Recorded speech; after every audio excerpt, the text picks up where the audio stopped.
Good afternoon, everybody, and welcome to another Anderson Business Advisors webinar, Invisible Business Ownership. I'm Steve Pellegrino, and I am here today with Anderson Advisors partner and noted business speaker, Michael Bowman. Good evening, everybody. How you doing today, Michael? Doing terrific. Absolutely. Yeah. So this is a very intriguing title, Invisible Business Ownership. Tell me a little bit about what that means. Well, one of the fundamental concepts that it's a very popular concept, a lot of people say it, is that you want to control everything but own nothing. And one of the facets behind that is going to be to keep your ownership secret and make sure that you stay behind the scenes. And we'll get into some of the reasons why. The primary reason is because of the litigation situation that we have in today's society and here in America. Litigation. Well, it seems that every time you turn around, the news is playing something about some new lawsuit against the business. So it does seem like it's a little bit out of hand. Oh, correct. And plus, those who have get sued by those who have not. And so one of the things we want to do is make sure that you don't stick out like a sore thumb and become a potential target for a lawsuit. Well, I certainly have not, so I'm going to start looking for people who have. Oh, sure, that's right. Yeah, well, go to the Secretary of State's database, and you can find all sorts of people who have their name all over the Secretary of State's website.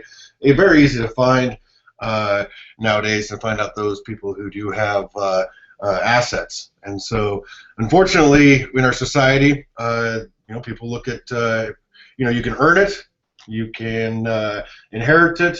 The most popular way is to sue for it nowadays. Well, we live in Vegas, and everybody here seems to have the jackpot mentality. So everybody's looking for the big, pull the slot machine and file the lawsuit and get paid. That's right. I think when I first moved here, I think I gambled enough to buy one of those big signs out in front of the main strip there. I learned quickly that I wasn't going to get rich quick. Yeah, Vegas wasn't built on winners. And the funny thing about lawsuits is that a lot of times people think they're going to get all this money, and the lawyers who file the suits make more than they do. Yeah, one of my partners, Clint Coons, he always laughs about his grandpa saying that, who was also an attorney, saying that he's never lost a case. His clients have lost cases, but he always got paid out of it. So yeah, the attorneys are the winners there. I can relate to that because I started off in my career, I was a litigation attorney, both on the plaintiff side and the defense side. And one of the things that we did look at was who had the deep pockets and wanted to go after those. If we found out that someone was an investor or a business owner, they looked like a great target. And now, this is the major problem with the internet, now it's easier than ever to find out personal information. It's all over there. You can Google, you can find out what people own, houses they bought, places they lived in. You can find out through the county records, and also Secretary of State what businesses that they own, and also what businesses they're associated with. And that's the topic of today's webinar, is how to keep your business ownerships private and secret. And we're going to take a look at some of the different states out there, some of the states that allow privacy, and we're also going to get into a little bit deeper, because I know there's a lot of internet articles, there's a lot of information out there, and some of it's accurate, some of it's not. And so what I thought would be interesting is to really dissect of how we can get privacy with our businesses, and which states allow it, which states don't, and also with the real estate that we own, some good privacy concepts and strategies for us. So you're saying literally that business owners are walking around with a big target on their back, sue me. Exactly. Big sign, sue me. Yeah, and then here's the attorney with the gun pointed right at him. Yeah, that's what it seems like. It's like a big bullseye. Big bullseye. Now, you've had experience on both ends, defending cases and pursuing them. So, that gives you an interesting perspective. So before you would take a case, would you guys routinely do an asset search? That's exactly what we would do. There's been some great movies out there and books written on the whole litigation process. One of the movies that's one of my favorites is A Civil Action. The movie was with John Travolta. It started off with Jan Schlickman, who was very wealthy, plaintiff's attorney, he would go and he would analyze a case before he'd even say yes.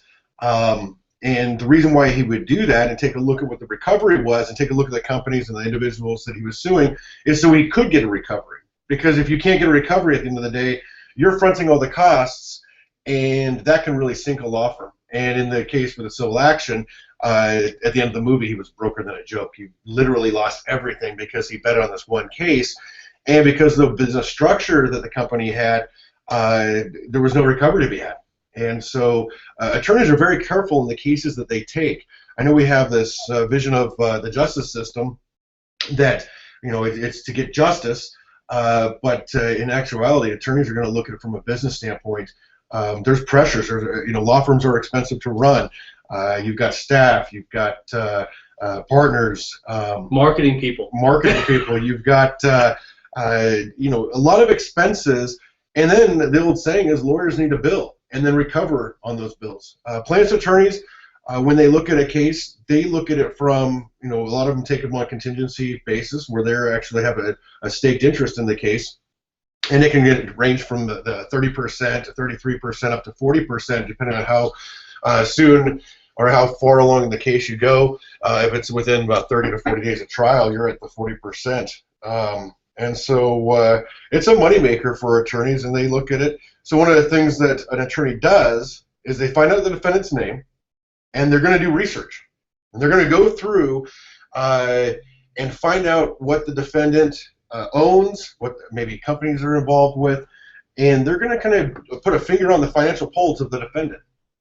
I know attorneys, and I may or may not have done this in the past before taking a case, where I would simply know the causes of action that we would bring, but then I want to do research, and through that research, I'd want to see exactly if there was going to be the potential for a recovery.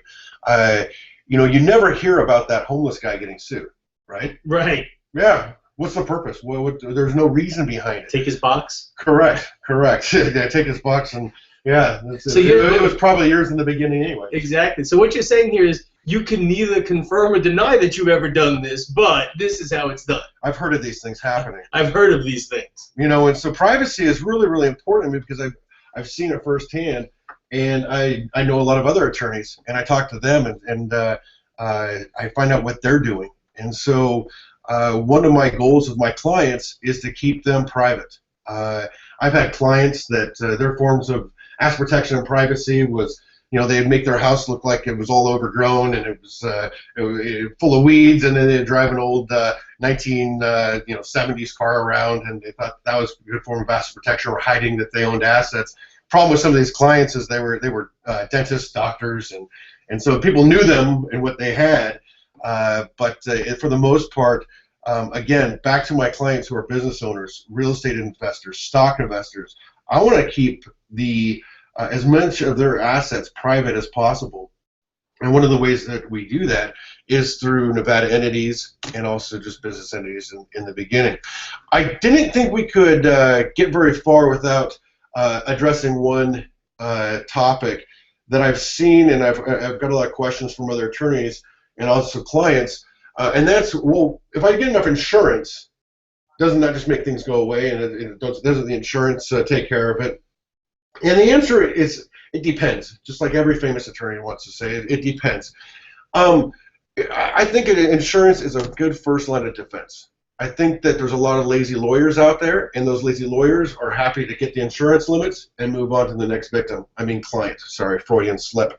Anyway, you want to make sure that that you take a look at your policies. I always remind my clients and my students that I teach to take a look at your policies and make sure you know what you're covered for, what the exclusions are. That's a big point. A lot of people don't know. They don't even know there are exclusions. Correct. And then one thing that I get a journal that gives me all the jury verdict awards throughout the country. And what I'm finding now is, with inflation, I guess you could say, the judgments are over and above and beyond insurance limits that people have. Now, let me just explain what happens when that happens. If the judgment is above and beyond insurance limits, then do you know who pays for it? The person who got sued. The person who got sued. So yeah, so you could be liable and you could be on the hook for a judgment or anything above and beyond that insurance limit. And And so we're seeing increased jury verdict awards. And I've seen companies that are, and this doesn't happen to our clients because they're all structured correctly, but I've seen people as sole proprietors get sued and lose their house, their car, everything. Correct. Absolutely. Yeah. And then, yeah, you wish you had a sunburn at that point. All right. So here's the deal. What we want to look at is that when an opposing counsel, plaintiff's attorney, takes a look at you, that they think you're broker than a joke. They think that you're the homeless guy, that they think you might not have assets out there. And so they might be tempted just to take insurance limits and move on. Now, I know some of you guys are out there thinking, well, wait a minute here. Aren't they going to be able to find out that I own maybe a brokerage account, or that I own, or that I'm involved in an LLC, or that I'm involved in a corporation? The answer is no. When a lawsuit is brought forth, there's a couple stages of a lawsuit. Number one is initial pleadings, and then the discovery. Now, the only things that are at issue in the general litigation case is whether a person was negligent or not, or whether they breached a contract. The assets they own really doesn't play into a case and aren't discoverable. And so if we can keep them from the prying eyes of an attorney or opposing counsel, you are on a level playing field with these out-of-control plaintiffs, is what I like to say. If they don't think you have a lot, then why should they spend time getting towards that end final judgment, going through a court or going through a trial? And I would say about 3 to 5 years is the average time for a case. A plaintiff's attorney does not want to take that risk to, at the end of the case, get a judgment against a defendant and find out that he has nothing. And so if you appear broke, or if you appear that you don't have much in the way of assets, then the attorney on the other side is going to be more apt to settle, hands down. So you're not looking to really, you're looking to make it as difficult as possible for an asset search to find you. You're not like trying to hide from the government or know anything like that. You're just pretty much trying to hide from people whose business it isn't and lawyers. Absolutely, yeah. And that's good advice. Hide from the lawyers. We want to hide from the lawyers, but if they do find us, they're not going to turn up a lot of assets that we're owned, that we own, or that we're associated with. Good point on, are we hiding from the government or the IRS? The answer is plainly no. When you file a business entity, you're going to go ahead and you're going to get an EIN. They're going to know that you're involved with that business. Now, the EIN is private information between you and the IRS. That's not readily obtainable by a third party. But you're going to stay behind the scenes. And so you're not hiding from the government. If anyone ever teaches that you need to hide from the government and that you need to do this one creative strategy, all you're going to get is 3 hots and a cot, which is jail time. Okay. Again, 3 hots and a cot. Some days that seems like a good idea, right? One of the things we want to do is just increase the odds of a settlement. Most cases do settle, of course. It's in the 90% that do settle. But I will tell you this: of that 10% that does not settle, the times they are not settling is when they know that the defendant has above and beyond the type of money they want. Absolutely. Deep pockets is what we call them. Deep pockets. Yeah. All right. So the main focus of this webinar tonight is keeping yourself and keeping your name out of public record. 2 states are the best in the nation on this, Nevada and Wyoming, because they allow the use of nominee officers, directors, and then that's for corporations, and nominee managers for LLCs. Let's get into what a nominee is. A nominee is simply done through the filing of the state paperwork. Each Secretary of State of any state is going to go ahead and look at the statutes to find out what sort of information is required at the time of filing. Generally, the state is going to ask a few different positions. They're going to ask who's occupying these positions. Number one, for a corporation, they're going to know who's at least one board of director, okay, who's a director of the company. They're going to possibly want the president, secretary, and maybe the treasurer listed. And so if for an LLC, they want to know who's in charge. For an LLC, as you know, it's a manager. Mm-hmm. Okay. For a limited partnership, it's going to be the general partner. The GP. And the GP. Correct. And so they're going to want to know who occupies those positions. Plus, they're also going to want to know one more piece of information. That piece of information: who is the registered agent for the company? Every state requires every entity to have a registered agent. Do you know what a registered agent is? I do know what a registered agent is. Okay. It's someone that you designate to receive service of process. Correct. And so a service of process would be for the service of a lawsuit, for a summons and complaint. The state wants an avenue for justice to be served. And so if in case there's a harm and someone needs to sue a company, the company designates a person or a business to accept that service of process. And then the lawsuit goes forward. So anyway, that's the pieces of information the Secretary of State wants. And with most states, here's how it happens. If we go ahead and designate Steve Pellegrino as president and officers, or maybe president, the director, and it changes throughout the year, the Secretary of State wants an update to that. What we have to do is file what we call an amended annual report, or an amended list of officers in some states it's called. And so that keeps it current in those states. Well, in Nevada and Wyoming, how it works is once the Secretary of State gets that information as to who is the president and who's the directors, they don't care. At the end of it, they just want to get that initial information. So that allows us to do something. And what it allows us to do is use a nominee.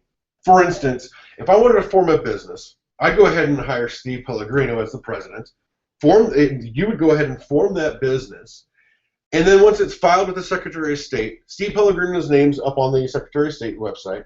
Now, after it's filed, you're going to go ahead and resign. And then the shareholders are going to have a meeting and elect myself. And so in this case, I'd be the shareholders. I hired you to be the president. You file the documents. Now you resign, and then I'm, as a shareholder, elect myself to be in the president capacity, and maybe the vice president, secretary. So I have no real power. I can't go do stuff on behalf of the company. No, you're hired in what we call a limited agency, and so you're hired for the specific purpose of actually filing the business documents. What this does, because I know some people are afraid that, I don't want to give my company over to somebody I don't know, or what are they going to do? But it's a limited agency. Yeah, what happens if Steve Pellegrino gets mad cow disease and goes rogue on your corporation? Right. Well, I'm Sicilian, so I mean the potential does exist. That's right. Or one of those 5 personalities you have might come out. Well, here's the thing. If you look at the corporate hierarchy, at the foundation of the corporate hierarchy, the foundation, the people who are really in control of the corporation are called the shareholders. Because the shareholders control the directors, and they do that by hiring and firing the directors. The directors go ahead and hire and fire the officers. And so at all times, the owner of the business is in complete control. If you did get mad cow disease, I could fire, you remove the agency, you're no longer held out as an agent. I put myself in there, and that's how the nominee works. Why it works in Nevada and Wyoming is a simple fact that with Nevada and Wyoming, they don't make you go ahead and update the Secretary of State upon those changes. Most states, if anything changes, they're going to want that update done. And so nominees get fired a lot. Nominees get fired a lot, correct. Now, here's something that's interesting. Every year, you need to, in most states, you're going to do what we call an annual report. So can you guess what happens? Because if you, let's say I'm the president or a director of a company, and I own the company, I want to keep it private. If I went to file next year, and I put myself down, now who's in the public record? You are. I am, of course. So what do? I hire a nominee. I hire you again. You rehire me. That's right. That's right. So that's how I that did works. such a good job the first time. Correct. Exactly. All right. So that's how the business works. What we want to do is keep our names out of the public record. Make sure that our names don't show up. Make sure that we, if someone does an asset locator search, it's what it's called. If they do look at the Secretary of State site, and most Secretary of State site, you can search by directors' names, officers' names. Some of them you can search by the members' names. If they do a search on you, we want to make sure that you're behind the scenes. Some of the structures that we do set up, and if any of these things you need more clarification, again, we have about a limited time on the webinar, but please call our office and talk to one of the advisors here, and then go in more detail. I mean, it sounds to me like because of what the person's doing, it would be extraordinarily expensive nominee service, no? No, we charge about $195 for it every year. Yeah, and is it higher for an initial startup? About $195 is all we charge. That's it. Correct. Wow, that's that certainly seems to me even if it's just for peace of mind, it's certainly worth $200. Correct. And then you can amortize that too over 12 months. Okay, so if you amortize it, then what is that? 200 divided by 12. You do the math. I'm not a great mathematician. It's going to be $8 and something cents. It's going to be very, very cheap. So here's the deal. We want to go ahead and keep your name out of public record with your business. It's no one's business who owns a business. The main thing is that there's an avenue for a lawsuit to go forward. So and again, that's to the resident agent. But keeping your name out of public records are our most important thing. We want to make you look like you're broker than a joke, that you do not qualify for a lawsuit. I think it was, I don't know if it was you or Clint who they coined a term one time, and it always stuck with me, is that you want to keep your business private from frivolous lawsuits, pesky attorneys, and professional litigants. Professional litigants, especially if you live in California. The nominee actually can work in a couple different business strategies. One of the things we encourage our clients to do, if you have rental real estate, you are a fool if you have that in your personal name. Never, ever, ever have it in your personal name. Now, one of the things we use is the use of land trust. We use land trust to keep our identities hidden also. We also use LLCs that have a nominee. So let's say that we have a Nevada LLC that Steve Pellegrino is listed as a nominee. Well, we can have states that own we can have LLCs in other states that own rental real estate, and we can bring the ownerships down to the Nevada or the Wyoming LLC and keep your identity private too. So all of a sudden I'm a mogul. So yeah, so we can actually have it so that the structure is designated out that where it's really hard to find the actual owner of it. Now, even with a land trust. Well, with a land trust, I'm going to explain how this works. So really what a land trust is, basically it's a revocable trust that takes title to property. The land trust owns a property. It shows up on the the county recorder's office as being the actual owner of the property. This is a question I think a lot of people have. What's a revocable or an irrevocable trust? What's the difference? Good question. A revocable trust is a trust simply that you can change or you can basically revoke. An irrevocable trust is a trust that you can't change. Okay. A lot of times we'll use that for special needs individuals. If we want to go ahead and get the state's assets out of our estate, we'll create a irrevocable trust. The problem with the irrevocable trust is once you do make that transfer, it's irrevocable, and so you are giving up your rights to that asset. But the land trust is a revocable trust, which is great for us as real estate investors. And the simple fact is that we can go ahead and put assets in it, and we can take those assets back out. And why we do that is there's a couple reasons for a land trust.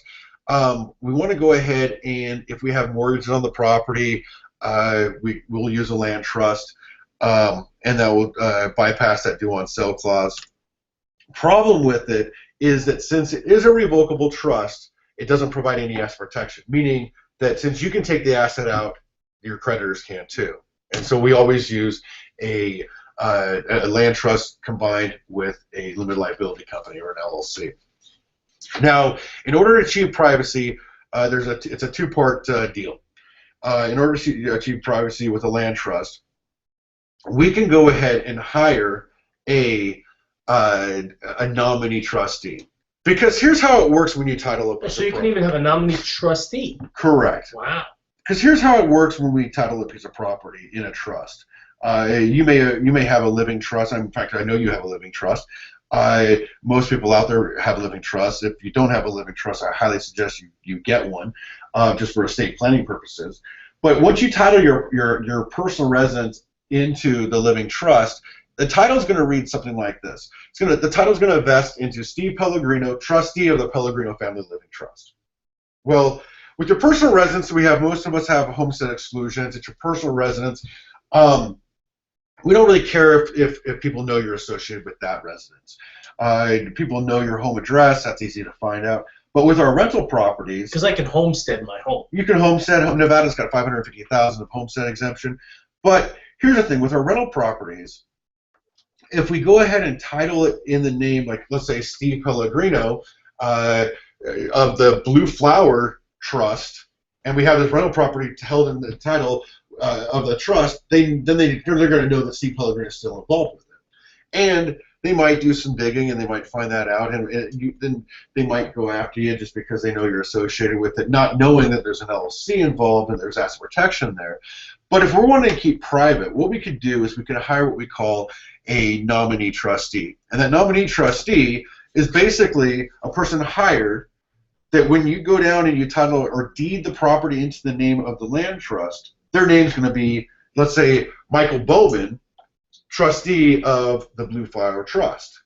And so the title, the property at 123 Lane Street is going to be held in this trust. They thought Steve Pellegrino might be involved with this piece of property, but then they see Michael Bowman as trustee of the Blue Flower Trust, and so it really throws them for a loop. Remember out there are a ton of lazy lawyers. And so when they start seeing all this muckety-muck out there where it's not quite clear, attorneys aren't generally real estate investors. They don't understand how the process works. Real estate attorneys are it's a small niche. And so they get confused. They start realizing that, hey, there's a lot of hoops to jump through with this. I'm going to go ahead and maybe just get insurance or settle and move on to the next case. Here's what happens with it. Let's say that you did hire me, or you to go ahead and be your trustee, the nominee trustee. I go ahead and sign my name, and then we file the deed paperwork for the rental house, titling the property in the land trust, and then I would go ahead and resign. And I make sure that you had all the resignation paperwork, okay? And then what happens? You get put in as trustee, and so you can go ahead and convey that property, and you can control that property. Okay, I put in here because I want to make sure everyone's aware. This has to be done when you purchase the house in cash. Because if you don't purchase it in cash, there's a financing statement that's going to be out there, and that there's going to be a lien on the property, and there's going to be a mortgage holder, and then it's going to be you can pretty much find out that Steve Pellegrino is still associated with it.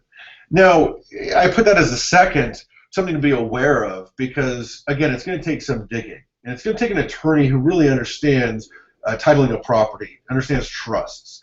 And there's just not that many attorneys out there. And a lot of times it's just going to be so much simpler for them to accept the settlement or to even look at it and think this is not worth my time.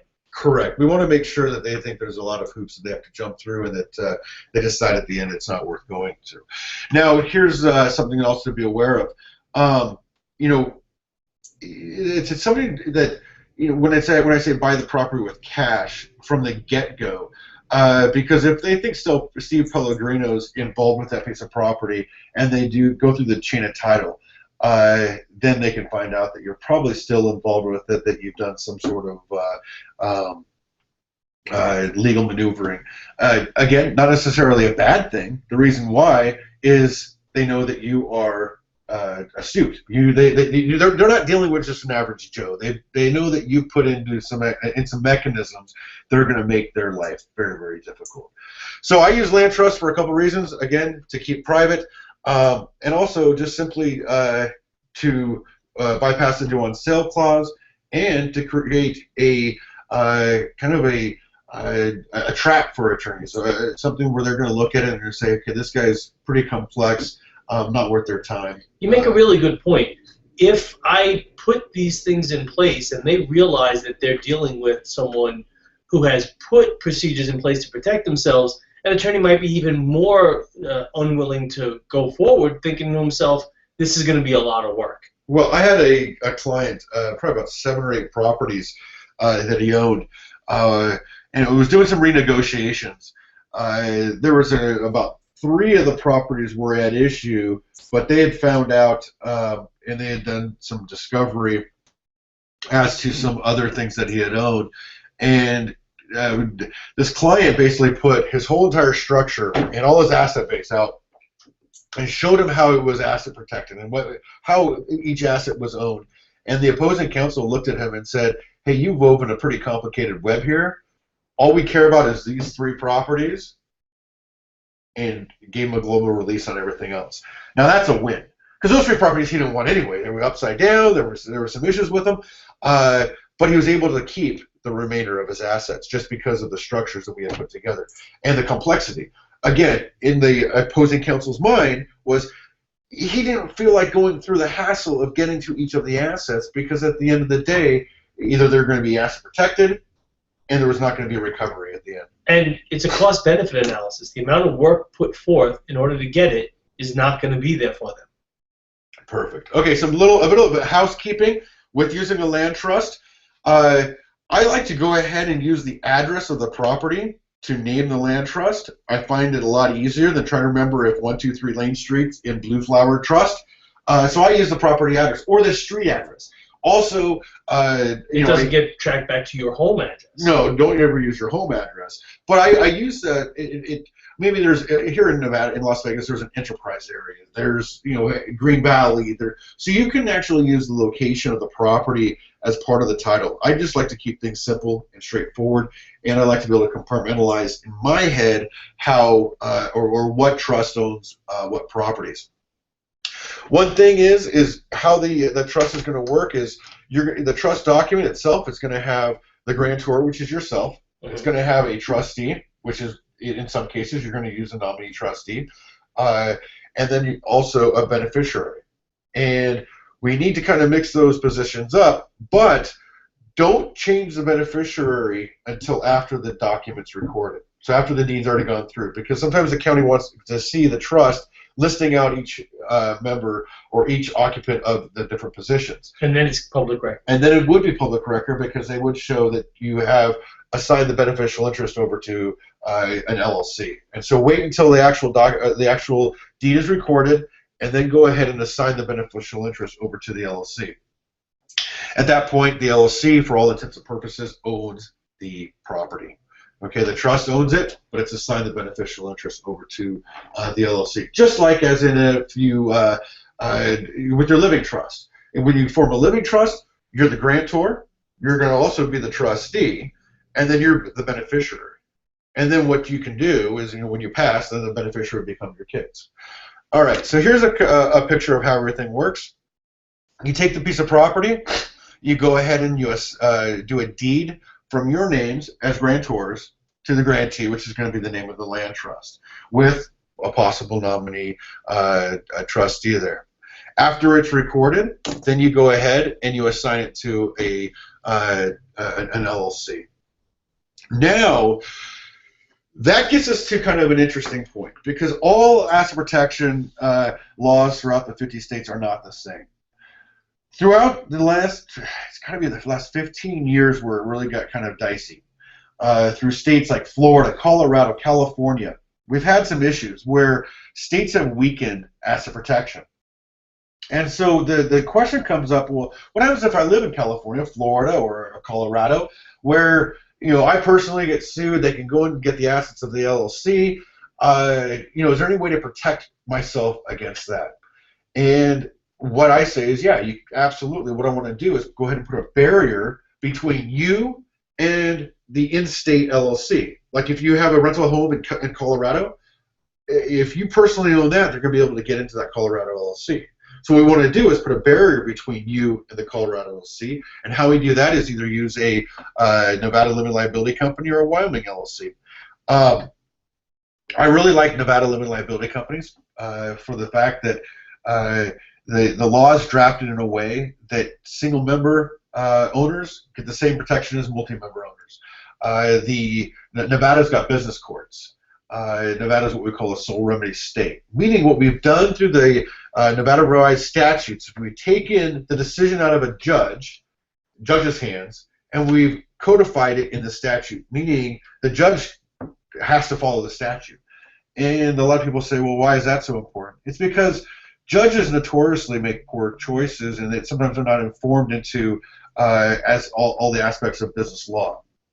And so by taking it and putting it into the statute and also having business courts, Nevada is far superior for asset protection. If it's codified, you're going to know the outcome before you go to court. Correct. If you research which states have single member or sole remedy charging order protections, you'll find that there are some that specifically state the only remedy is a charging order. And then there's some that are silent on the issue, and then there's some that allow for what we call a judicial foreclosure. The ones that are silent, I mean, yeah, it's up in the air. It's up to a judge to make a decision as to how to treat it. And then it's a crapshoot. Correct. Absolutely. You never want that. And so in this structure, what we want to do is have your rental held by, especially if there's a mortgage on it, held by a land trust. The title is held in the land trust's name. The assignment of beneficial interest goes to the in-state LLC, and then you're going to take the ownership of that LLC and assign it down to a Nevada limited liability company. And then just to quiz you to see how well you know Anderson's methods, what are we missing out of that? Living trust? Oh, yeah, of course. Absolutely. I'm really adamant. We've seen a lot of celebrities die lately that are really good examples of poor estate planning. And our office gets calls quite frequently from friends of clients where their parents have passed or where there's family situations. Please, please, please get a living trust. And it's not just a living trust. A living trust is going to encompass a lot of things. It's going to encompass your medical care power of attorneys, which designate who's going to make those medical care decisions for you. It's going to have the financial power of attorneys, which you're going to designate someone to make financial decisions for you if you're incapacitated. Why they're so important is because when someone passes, there's a lot of emotion, and I always say grieving and greed go together. I want my clients to have thought about where their assets are going and how they're going to get to the beneficiaries. One of the main purposes that Anderson has behind them when they're drafting living trusts is simply keeping family relationships intact and also protecting beneficiaries from themselves. So please, please, please, again, this is one of those things, you can give our office a call, you can find out more information on living trusts, we can go through your situation and analyze it. I have a quick question. I want to play devil's advocate here. Sure. So in this structure that you showed us all, right? So theoretically, I could have my land trust, all right, and have a nominee trustee. And then since I'm in Nevada, I can have that single member LLC be a Nevada LLC with nominee. Correct. And then I could assign the LLC interest to another Nevada multi-member LLCs that also has nominee. Creating a very, very difficult structure for them to figure out and how to get through. Absolutely. Multi-level of armor right there. Yeah, that sounds like it's going to be making life very difficult for any potential litigants. Well, even better, let's say you have, in your example, let's say that you also have properties over in Colorado, Florida, California, let's just name the worst states. All those interests could be held by the Nevada Limited Liability Company, too. This also plays a great role when we look at clients who live in non-commute property states, where to file an LLC, you're going to have to file it as a partnership return. If you had 4 or 5 properties in 4 or 5 different states, you have to do 4 or 5 different returns. If we go ahead and use one LLC, we call it a holding LLC, then what we're going to be able to do is minimize the tax returns too. Instead of 5 in that situation, you'd have 2. Well, you'd actually have 6, but you'd have 2. You'd have your personal return, and then you'd also have the holding LLC's return. And so instead of having 6 returns, you're down to 2. So, and that's going to be cheaper to prepare it all too. Oh, absolutely. I mean, that just seems like a win all around. So in summary, a nominee officer is really primarily to protect you from lawsuits. Correct. Keep your name out of the public record and keep your business private. Absolutely. Oh, well, it seems like I didn't know you could use it in land trust. That's very interesting, and I think that was very informational. Hey, if somebody wants to get a hold of Anderson or of you specifically, they could just email you at the email you just sent in.